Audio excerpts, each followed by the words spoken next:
yell at me to go back to Gaza.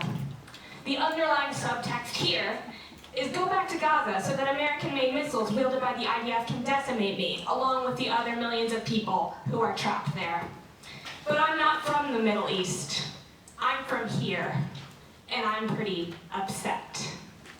I went to your best schools, I went to your churches. My family has been in Appalachia since the 1700s, mostly poor farmers and coal miners. This is indigenous land, first and foremost, but I also Amen. come home.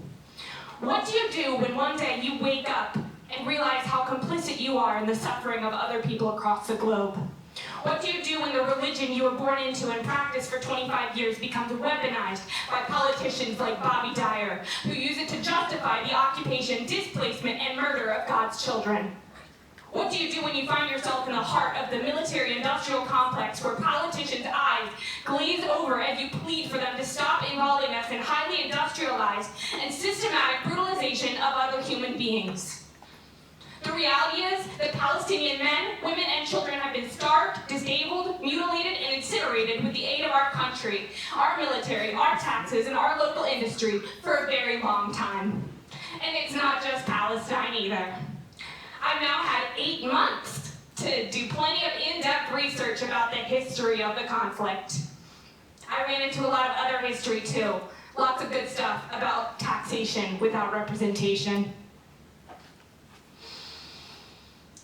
Looming consequences of broken international law and high courts surround us like a storm cloud.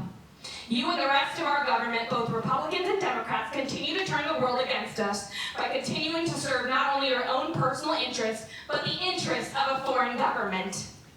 With our taxes, and people in this city, I believe, would agree that our financial investment in undying allegiance should be centered elsewhere. Not a foreign racist government like Israel. Not weapons to kill kids. Maybe it could be our local schools. All children are our future. I have friends who are teaching way more classes than any person should, and they're burnt out. They're quitting. You are so blindsided by your exploitative greed that you're not willing to look at the real mess you've caused here in this city. A mess that we as citizens will have to atone for long after you're gone. I appreciate what the folks from the Interfaith Coalition have to say. I don't always agree with them, but they're part of my community, and together we are living proof that anti-Semitism does not rip this city, nor those who support Palestinian self-determination. I want more. I want divestment. I want you to account for every single back alley deal you've made with the IDF, both past, present, and future.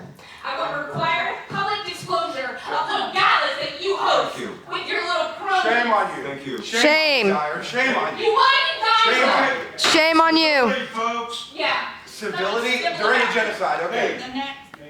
Yeah. The next speaker